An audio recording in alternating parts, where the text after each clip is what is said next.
Good morning students. Today we will continue with the topic periodic classification of elements और इसके अंदर last topic है modern periodic table. आज हम start कर रहे हैं पीरियोडिक क्लासिफिकेशन ऑफ एलिमेंट्स।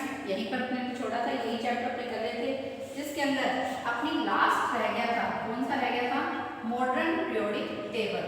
इसके अंदर पहले है कि डोबर्नियस लॉ था, फिर आया था न्यूटन्स लॉ ऑफ ऑक्टेव, फिर आया मेंडल की पीरियोडिक टेबल, अब है modern periodic table. Modern periodic table के बारे में कल मैं अपने आप को बता दिया था कि मॉडर्न पीरियोडिक टेबल है ये एटॉमिक नंबर के ऊपर बेस्ड है, क्योंकि एटॉमिक नंबर एक फंडामेंटल प्रॉपर्टी है। इसमें एटॉमिक नंबर है 1 by 1 बढ़ते जाते हैं, जबकि एटॉमिक मास एक मोर फंडामेंटल प्रॉपर्टी नहीं है, क्योंकि एटॉमिक मास है अपने अकॉर्डिंग ही बढ़ते हैं। जैसे हाइड्रोजन का मास 1, हीलियम का मास 4, लिथियम का मास 7। तो इस तरह से क्या होता है कि ये कॉन्सिक्यूटिव नंबर के अंदर कभी भी आगे नहीं बढ़ते। तो इस कारण से एटॉमिक मास है एक मोर फंडामेंटल प्रॉपर्टी नहीं है। तो एटॉमिक नंबर ही क्या होती है, फंडामेंटल प्रॉपर्टी होती है। अपने ने मॉडर्न पीरियोडिक टेबल के अंदर ये पढ़ा था कि 7 हॉरिजॉन्टल रोज होती हैं, जिनको अपने बोलते हैं पीरियड्स, और 18 वर्टिकल कॉलम्स होते हैं, जिनको अपने क्या बोलते हैं, ग्रुप्स के नाम से जानते हैं। उसके बाद मैंने आपको बताया था कि पीरियड का मतलब क्या होता है, फर्स्ट पीरियड है, इसका मतलब क्या है कि उसके अंदर एक ही शेल है, 2 है तो 2 है। तो इस तरह से क्या होता है कि आगे चलता रहता है। तो स्टूडेंट्स अपने बात करते हैं मॉडर्न पीरियोडिक टेबल के अंदर मैंने आपको सब कुछ बता दिया था। अब है कैरेक्टरिस्टिक्स। कैरेक्टरिस्टिक्स किसके कैरेक्टरिस्टिक्स, एक तो है पीरियड्स के और एक किसके हैं, ग्रुप्स के। Characteristics of periods. कल मैंने आपको बताया था कि पीरियड के जो कैरेक्टरिस्टिक्स हैं वो 6 हैं। तो जब भी पीरियड्स के अपने को कैरेक्टरिस्टिक पढ़ने हो तो आपको बताया कि हॉरिजॉन्टल रोज उनको अपने क्या बोलते हैं, पीरियड्स बोलते हैं। हॉरिजॉन्टल रोज को अपने क्या बोलते हैं, पीरियड्स बोलते हैं। इसके अंदर अपने थर्ड पीरियड है। थर्ड पीरियड की एक लाइन आपको लर्न करनी है, जैसे ग्रुप 1, ग्रुप 2,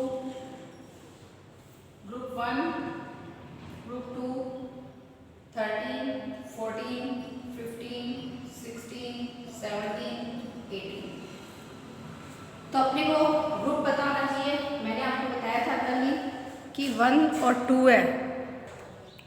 आपको कल भी बताया था कि जो पीरियड्स ग्रुप्स हैं, ग्रुप के नंबर 1, 2, 13, 14, 15, 16, 17 और 18 ये हमारे काम के हैं। 3 से लेकर जो 12 तक के ग्रुप हैं उनके अंदर ट्रांजिशन एलिमेंट्स होती हैं, तो वो हमारे सिलेबस के अंदर नहीं है। कल आपको बताया था ट्रांजिशन एलिमेंट्स क्या होती हैं कि वो एलिमेंट जिनकी इनर मोस्ट शेल कंप्लीट नहीं होती, उससे पहले ही आउटर मोस्ट शेल के अंदर इलेक्ट्रॉन फिल होना शुरू हो जाते हैं। अब आपको बताया कि ग्रुप नंबर 1 है, तो इसका मतलब इसके आउटर मोस्ट शेल के अंदर 1 इलेक्ट्रॉन है, 2 है तो 2 है, 3 है तो 30 नंबर ग्रुप, 4 है तो 14 नंबर ग्रुप, 5 है तो 15, 6 है तो 16, 7 है तो 17 नंबर ग्रुप और 8 है तो 18 नंबर ग्रुप के अंदर आ जाते हैं। तो आपको थर्ड पीरियड की एक लाइन याद रखनी है। थर्ड पीरियड में sodium, magnesium, aluminium, silicon, phosphorus, sulphur, chlorine, argon. आपको पता है कि सोडियम का एटॉमिक नंबर होता है 11, मैग्नीशियम का 12, 13, 14, 15, 16, 17 एंड 18। अगर अपने को इनका इलेक्ट्रॉनिक कॉन्फ़िगरेशन लिखना पड़ेगा, इलेक्ट्रॉनिक कॉन्फ़िगरेशन आपको पता है कि इलेक्ट्रॉन्स है किस तरह से अलग अलग शेल्स के अंदर फिल होते हैं। सोडियम का नंबर है 11, तो 2, 8, 1, 2, 8, 2, 2, 8, 3, 2, 8, 4, 2, 8, 5, 2, 8, 6, 2, 8, 7, 2, 8, 8। आपका सबसे पहला काम है कि अगर आपको जब आप जाते हो स्कूल में क्लास में बैठते हो एग्जाम देने के लिए, क्योंकि मॉडर्न पीरियोडिक टेबल के अंदर से क्वेश्चन फिक्स है कि या तो कैरेक्टरिस्टिक आएगा पीरियड्स के या आएंगे ग्रुप के, तो आप अपना टाइम सेव करने के लिए पहले आप क्या कर सकते हो, रफ के अंदर ये बनाकर रख सकते हो ताकि आप थोड़ा सा मेमोराइज कर लो हमें लर्न है या नहीं है। उसके बाद जो भी कैरेक्टरिस्टिक पूछा जाता है उसके बारे में पूछा जाता है कि पीरियड के अंदर ये कैरेक्टरिस्टिक कैसे वेरी होता है, चेंज होता है। VERY यानी किस तरह से चेंज होता है और क्यों चेंज होता है, ये 2 क्वेश्चंस पूछे जाते हैं। तो सबसे पहला कैरेक्टरिस्टिक क्या है, वैलेंस इलेक्ट्रॉन्स। वैलेंस इलेक्ट्रॉन्स का मतलब क्या होता है कि जो आउटर मोस्ट शेल होती है उसको हम बोलते हैं वैलेंस शेल। जैसे इसके अंदर KLM 3 शेल्स चल रही हैं सभी के अंदर, पूरे पीरियड के अंदर। पीरियड नंबर 3 है तो इसका मतलब ये क्या है कि इसके अंदर 3 शेल ही प्रेजेंट है। और 3 शेल कौन कौन सी होंगी, KLM। तो इसके अंदर सबसे पहला है valence electrons. Outermost shell को अपने बोलते हैं वैलेंस शेल, और वैलेंस शेल के अंदर जो इलेक्ट्रॉन प्रेजेंट होते हैं उनको अपने क्या बोलते हैं, इलेक्ट्रॉन्स को अपने क्या बोलते हैं, वैलेंस इलेक्ट्रॉन्स के नाम से जानते हैं। तो आप देखो सोडियम के अंदर वैलेंस इलेक्ट्रॉन 1 2 3 4 5 6 7 8, यानी अगर अपने पीरियड में लेफ्ट टू राइट पढ़ते हैं तो हमेशा वैलेंस इलेक्ट्रॉन्स क्या होते हैं 1 से लेकर 8 तक इंक्रीज होते हैं। इसका रीजन क्या है, इनका एटॉमिक नंबर इंक्रीज होता जाता है। तो जैसे जैसे एटॉमिक नंबर इंक्रीज होता जाता है तो वैलेंस इलेक्ट्रॉन्स भी क्या हो जाते हैं, इंक्रीज होते चले जाते हैं। उसके बाद दूसरा फैक्टर है वैलेंसी। वैलेंसी आप लोगों को पता है कि वैलेंसी क्या होती है, जो इलेक्ट्रॉन डोनेट होते हैं, जो इलेक्ट्रॉन गेन होते हैं, या जितने इलेक्ट्रॉन्स की शेयरिंग होती है। जितने इलेक्ट्रॉन डोनेट होंगे, जितने इलेक्ट्रॉन्स गेन होंगे, या जो इलेक्ट्रॉन की शेयरिंग होगी, वही क्या होते हैं, वैलेंस इलेक्ट्रॉन्स होते हैं। मतलब उनको अपने वैलेंस इलेक्ट्रॉन्स को अपने क्या बोलते हैं, उनकी वैलेंसी बोलते हैं। जैसे अगर किसी के आउटर मोस्ट शेल में 1 इलेक्ट्रॉन है, आप लोगों को पता है कि 1 2 3 इलेक्ट्रॉन्स होते हैं, तो हमेशा इलेक्ट्रॉन्स को क्या करते हैं, डोनेट करते हैं। तो इस कारण से इनकी वैलेंसी +1 +2 और +3 होती है। तो यानी सोडियम की वैलेंसी हो जाएगी 1, मैग्नीशियम की हो जाएगी 2, एल्युमिनियम की हो जाएगी 3। उसके बाद आपको पता है कि अगर किसी की आउटर मोस्ट शेल के अंदर 4 वैलेंस इलेक्ट्रॉन्स हैं तो वो ना तो इलेक्ट्रॉन को डोनेट करता, ना वो गेन करता, वो हमेशा क्या करता है, इलेक्ट्रॉन की शेयरिंग करता है। तो 4 इलेक्ट्रॉन की शेयरिंग करेगा तभी उसकी आउटर मोस्ट शेल के अंदर 8 इलेक्ट्रॉन्स कंप्लीट होंगे। तो इस कारण से इसकी वैलेंसी क्या होती है, 4 ही होती है। लेकिन ये प्लस माइनस कुछ भी नहीं होता, ये हमेशा क्या करता है, शेयरिंग करता है। तो शेयरिंग वाले में कोई भी चार्ज है वो नहीं होता। यहाँ पर होती जरूर है +1 +2 +3, लेकिन आपने सिंपल लिखना है कि इसकी वैलेंसी 1 2 3 4। अब जिसके आउटर मोस्ट शेल में 5 6 या 7 इलेक्ट्रॉन्स होते हैं वो हमेशा इलेक्ट्रॉन्स को क्या करते हैं, गेन करते हैं। तो 5 वाला कितने गेन करता है, 3 गेन करता है, तो इसकी वैलेंसी 3। 6 वाला 2 गेन करता है, जिसकी वैलेंसी 2। 7 वाला 1 गेन करता है, जिसकी वैलेंसी 1। और 8 वाले को कोई भी जरूरत नहीं है, क्योंकि 8 वाला क्या होता है, 8 के अंदर 18 नंबर ग्रुप के अंदर सारी की सारी नोबल गैसें जाती हैं, जिनके आउटर मोस्ट शेल के अंदर सिर्फ और सिर्फ हीलियम को छोड़कर, क्योंकि हीलियम तो सेकंड नंबर है, उसका एटॉमिक नंबर है 2, तो उसके अंदर तो सिर्फ एक ही शेल होती है K, जिसके अंदर मैक्सिमम कितने इलेक्ट्रॉन फिल हो सकते हैं, 2 इलेक्ट्रॉन फिल हो सकते हैं। तो बाकी सारी की सारी जो भी नोबल गैसेस होते हैं उनके आउटर मोस्ट शेल के अंदर 8 इलेक्ट्रॉन्स होते हैं, वो बिल्कुल अनरिएक्टिव गैसेस होती हैं, इसीलिए उनको अपने नोबल गैसेस के नाम से जानते हैं। तो वैलेंसी पहले 1 से लेकर 4 तक इंक्रीज होती है, उसके बाद 0 तक क्या होती है, डिक्रीज होती है। तो इस तरह से क्या होती है, इसकी वैलेंसी है लेफ्ट टू राइट बढ़ने पर चेंज होती है। उसके बाद है एटॉमिक साइज, एटम का साइज। 9th क्लास में आपने पढ़ा है कि एटम की जो रेडियस होती है, एटम की रेडियस होती है, क्योंकि एटम अपने इस तरह से लेते हैं कि प्रोटॉन और न्यूट्रॉन से एटम के न्यूक्लियस के अंदर पाए जाते हैं। इलेक्ट्रॉन्स क्या करते हैं, अलग अलग शेल के अंदर क्या करते हैं, चक्कर लगाते हैं। तो जो एटम की रेडियस होती है, सर्कुलर पाथ में चक्कर लगाते हैं, तो जो सर्कल की रेडियस होती है उसको अपने क्या बोलते हैं, एटॉमिक साइज के नाम से जानते हैं। तो स्टूडेंट्स आप ऊपर वाली लाइन के अंदर देखो, इलेक्ट्रॉनिक कॉन्फ़िगरेशन के अंदर इसके अंदर 3 ही शेल है, पूरी लाइन के अंदर 3 ही शेल हैं। तो जब इसके अंदर 3 ही शेल है तो इस कारण से इसके अंदर क्या होना चाहिए था, एटॉमिक साइज है वो सेम होना चाहिए। इसके अंदर 3 शेल्स ही प्रेजेंट है, तो इसका एटॉमिक साइज क्या रहना चाहिए, सेम रहना चाहिए। लेकिन ऐसा नहीं होता, जब अपने लेफ्ट टू राइट पीरियड के अंदर बढ़ते हैं तो एटॉमिक साइज क्या होता है, हमेशा डिक्रीज होता है। सिर्फ और सिर्फ लास्ट नोबल गैसेस को छोड़ दें तो उसको, इसका रीजन क्या होता है कि नोबल गैसेस है, नोबल गैसेस के आउटर मोस्ट शेल के अंदर 8 इलेक्ट्रॉन्स पूरे होते हैं, इस कारण से वो स्टेबल होती है। तो स्टेबल होने के कारण से उसका साइज ऑटोमेटिकली अपने आप ही क्या हो जाता है, बड़ा हो जाता है। लेकिन बाकी अगर अपने बढ़ते हैं लेफ्ट राइट पीरियड के अंदर तो उसका एटॉमिक साइज हमेशा क्या होता है, डिक्रीज होता है। इसका रीज़न क्या होता है, अपने को पता है कि एटॉमिक नंबर का मतलब होता है नंबर ऑफ प्रोटॉन्स। तो नंबर ऑफ प्रोटॉन्स है, जैसे जैसे अपने लेफ्ट टू राइट बढ़ते हैं तो नंबर ऑफ प्रोटॉन्स बढ़ते रहते हैं। न्यूक्लियस के अंदर नंबर ऑफ प्रोटॉन्स बढ़ते रहते हैं, शेल तो वही है लेकिन नंबर ऑफ प्रोटॉन्स बढ़ने के कारण से न्यूक्लियस का जो है न्यूक्लियस थोड़ा सा हैवी हो जाता है, जिसके कारण से उसका इलेक्ट्रोस्टैटिक फोर्स है, जो इलेक्ट्रॉन्स को अट्रैक्ट करने की पावर है वो क्या हो जाती है, बढ़ जाती है। तो इसलिए वो क्या करता है, शेल को अपनी साइड खींचकर रखता है। तो इसीलिए जब अपने लेफ्ट टू राइट बढ़ते हैं तो इसका एटॉमिक नंबर इंक्रीज हो जाता है, नंबर ऑफ प्रोटॉन्स बढ़ जाते हैं न्यूक्लियस के अंदर। न्यूक्लियस के अंदर नंबर ऑफ इलेक्ट्रॉन्स बढ़ने के कारण से उसका इलेक्ट्रोस्टैटिक फोर्स इंक्रीज हो जाता है, जिसके कारण से वो न्यूक्लियस क्या करता है, शेल को अपनी साइड खींचने की कोशिश करता है। इसलिए एटॉमिक साइज क्या होता है, लेफ्ट टू राइट बढ़ने पर डिक्रीज होता है। उसके बाद फोर्थ करैक्टर है metallic character. Metallic character students, metals किसको बोलते हैं, आप लोगों ने बहुत बार पढ़ चुके हो। मेटल्स उनको बोलते हैं जिनकी आउटर मोस्ट शेल के अंदर 1, 2, 3 इलेक्ट्रॉन्स होते हैं। जो इलेक्ट्रॉन्स को डोनेट करते हैं उनको हम क्या बोलते हैं, मेटल्स बोलते हैं। तो स्टूडेंट देखो, एक इलेक्ट्रॉन को डोनेट करना बड़ा इजी होता है, क्योंकि अगर अपने को डोनेट भी करना हो, किसी भी चीज़ को अगर अपने डोनेट भी करनी है तो उसके लिए भी क्या होती है कि एनर्जी की जरूरत पड़ती है। तो यहाँ पर आयोनाइजेशन एनर्जी की जरूरत पड़ती है इलेक्ट्रॉन को डोनेट करने के लिए, आयन बनना है।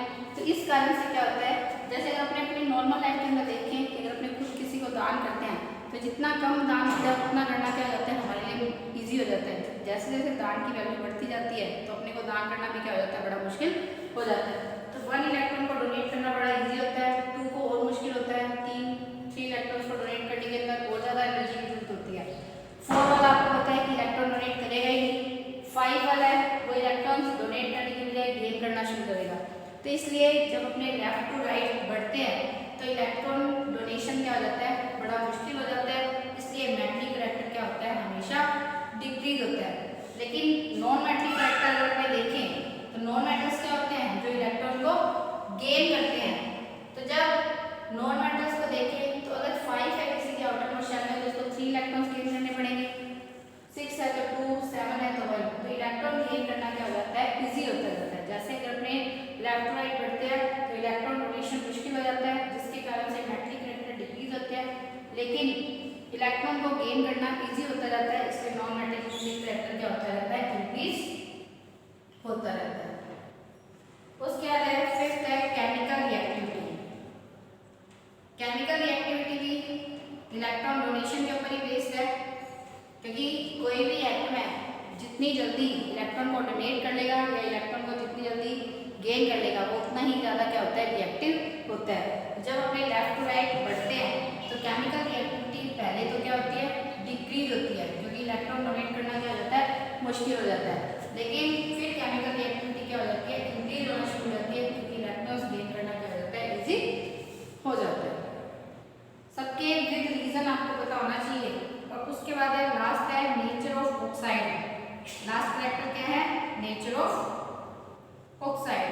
तो नेचर ऑफ ऑक्साइड का मतलब, नेचर है ऑक्साइड की दो ही होती है, एक तो होती है बेसिक और एक होती है एसिडिक।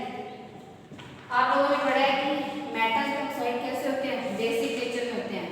तो जैसे जैसे अपने इधर बढ़ते जाते हैं, आपको पता है कि एल्यूमिनियम क्या होता है, एम्फोटेरिक ऑक्साइड होता है। एम्फोटेरिक ऑक्साइड का मतलब क्या होता है, ये एसिडिक और बेसिक दोनों बिहेवियर क्या करता है, शो करता है। सोडियम है, मेटल है, इलेक्ट्रॉन को डोनेट करता है इजी में नहीं, तो ये सबसे रिएक्टिव मेटल है। आप लोगों को पता है, इसको अपने को केरोसिन में स्टोर करके भी रखना पड़ता है। तो इसलिए नेचर ऑफ ऑक्साइड में क्या होता है कि मेटल के ऑक्साइड कैसे होते हैं, बेसिक नेचर में होते हैं, और नॉन मेटल के ऑक्साइड कैसे होते हैं, एसिडिक नेचर के अंदर होते हैं। तो नेचर ऑफ ऑक्साइड है, बेसिक नेचर है वो क्या होती है, डिक्रीज होती है। बेसिक नेचर ऑक्साइड की क्या होती है, डिक्रीज होती है। लेकिन एसिडिक नेचर क्या होती है, लेफ्ट टू राइट बढ़ने पर इंक्रीज होती है। तो आपके ये 6 कैरेक्टरिस्टिक्स हैं पीरियड के। पहला है valence electrons.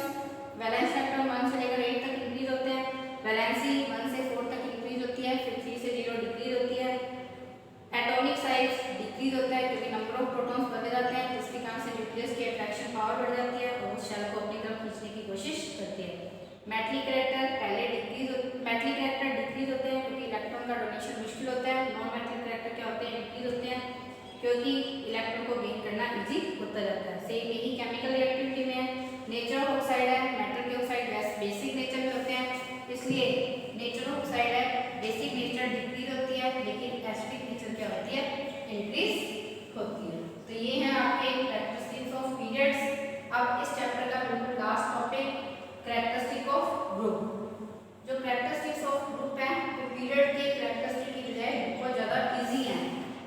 Characteristics of groups आपको पता है कि जो वर्टिकल कॉलम्स होते हैं उसको हम क्या बोलते हैं, ग्रुप के नाम से जानते हैं। तो अपने ग्रुप नंबर 1 की ही बात करते हैं।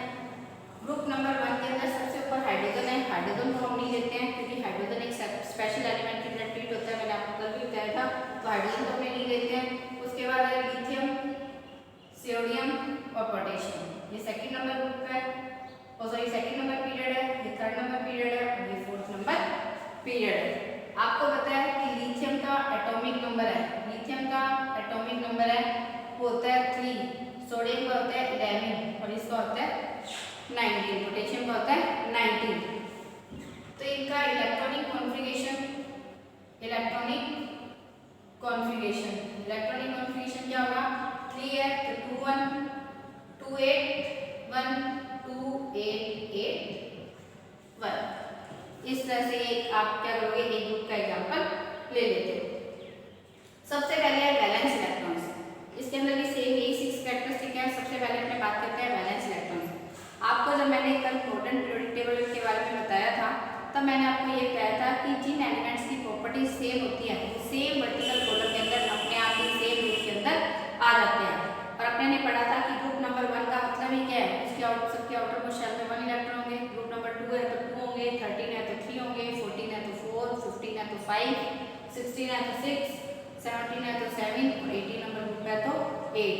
3 से लेकर 12 तक कभी भी मत याद रखना, दिमाग के अंदर अपने फीड कर लो कि 13 to 18 होते हैं। तो वैलेंस इलेक्ट्रॉन्स हमेशा क्या होते हैं, एक ग्रुप के अंदर सेम होते हैं। वैलेंस इलेक्ट्रॉन्स हमेशा एक ग्रुप के अंदर सेम होते हैं। उसके बाद वैलेंसी की बात करते हैं तो ग्रुप नंबर 1 की वैलेंसी 1 ही होगी क्योंकि उसके आउटर मोस्ट शेल में 1 इलेक्ट्रॉन होता है। ग्रुप नंबर 2 की वैलेंसी कितनी होगी, 2 होगी क्योंकि उसके आउटर मोस्ट शेल के अंदर कितने होते हैं, 2 इलेक्ट्रॉन्स होते हैं। ग्रुप नंबर 13 है उसकी वैलेंसी 3, ग्रुप नंबर 14 की वैलेंसी 4, ग्रुप नंबर 15 है तो उसके आउटर मोस्ट शेल में 5 इलेक्ट्रॉन्स होंगे तो उनकी वैलेंसी क्या हो जाएगी 3, 16 की 2, 17 की 1 और 18 की क्या हो जाएगी 0 हो जाएगी, वैलेंसी क्या हो जाएगी 0 हो जाएगी। एटॉमिक साइज, जब भी हम ग्रुप में नीचे जाते हैं तो एक एक शेल बढ़ती जा रही है। जैसे सेकंड पीरियड है तो इसके अंदर 2 शेल है, थर्ड पीरियड है तो 3 शेल है, फोर्थ पीरियड है तो 4 शेल है। तो जैसे जैसे अपने नीचे जाते हैं तो क्या होता है, एक एक शेल बढ़ती जाती है। तो अगर शेल बढ़ती जाती है तो नेचुरल सी बात है कि जो एटॉमिक साइज है वो भी क्या होता जाता है, इंक्रीज होता जाता है। उसके बाद में बात करते हैं मेटलिक करैक्टर की। मेटलिक करैक्टर क्या होता है, इलेक्ट्रॉन को जो डोनेट कर दे वो क्या होते हैं, मेटल्स होते हैं। देखो स्टूडेंट्स, लिथियम में इसके अंदर 2 ही है शेल, सोडियम के अंदर 3 है, पोटेशियम के अंदर 4 है। तो यहाँ पर जैसे जैसे अपने नीचे जाते हैं तो शेल की जो डिस्टेंस है वो न्यूक्लियस से क्या होती जाती है, बढ़ती चली जाती है। जब शेल की डिस्टेंस है न्यूक्लियस से बढ़ती चली जाती है तो न्यूक्लियस का उसके ऊपर इलेक्ट्रोस्टैटिक फोर्स भी क्या होना शुरू हो जाता है, कम होना शुरू हो जाता है। जितना ज़्यादा न्यूक्लियस का इलेक्ट्रोस्टैटिक फोर्स कम होगा उतना ही इलेक्ट्रॉन डोनेट करना क्या हो जाएगा, इजी हो जाएगा। तो इसलिए जब भी अपने ग्रुप में नीचे बढ़ते हैं तो मेटलिक करैक्टर तो क्या होता है, इंक्रीज होता है क्योंकि इलेक्ट्रॉन का डोनेशन क्या हो जाता है, बड़ा इजी हो जाता है। लेकिन नॉन मेटलिक करैक्टर डिक्रीज होता है। नॉन मेटलिक करैक्टर क्यों डिक्रीज होता है, क्योंकि अगर इलेक्ट्रॉन के डोनेशन के अंदर न्यूक्लियस का रोल है, इसी तरह से इलेक्ट्रॉन के गेन करने के अंदर क्या होता है, न्यूक्लियस का रोल होता है। तो जैसे जैसे शेल है दूर होती जाएगी, इलेक्ट्रोस्टैटिक फोर्स कम काम करेगा तो इलेक्ट्रॉन को गेन करना भी क्या हो जाता है, मुश्किल हो जाता है। तो इस कारण से नॉन मेटलिक करैक्टर क्या होता है, हमेशा डिक्रीज होता है। उसके अलावा केमिकल रिएक्टिविटी में भी सेम यही बात है, इलेक्ट्रॉन डोनेशन मेटल्स का इजी हो जाता है तो मेटलिक करैक्टर मेटल्स की रिएक्टिविटी क्या होती है, इंक्रीज होती है। लेकिन नॉन मेटलिक केमिकल रिएक्टिविटी क्या होती है, हमेशा डिक्रीज होती है। उसके बाद में नेचर ऑफ ऑक्साइड की बात करते हैं। नेचर ऑफ ऑक्साइड है, मेटल के ऑक्साइड होंगे तो बेसिक नेचर में ही होंगे, मेटल के ऑक्साइड है तो बेसिक नेचर में होंगे, और नॉन मेटल्स के ऑक्साइड है तो कैसे होंगे, एसिडिक नेचर के अंदर ही होंगे। तो यानी ग्रुप के अंदर नेचर ऑफ ऑक्साइड कैसे रहते हैं, हमेशा सेम रहते हैं। मेटल्स के ऑक्साइड है तो बेसिक नेचर में, नॉन मेटल्स के तो कैसे रहेंगे, एसिडिक नेचर के अंदर रहेंगे। तो स्टूडेंट्स, इसके साथ आपका ये चैप्टर एंड होता है। केमिस्ट्री आपकी कंप्लीट हो चुकी है पूरी की पूरी। ठीक है, thank you students, have a nice day.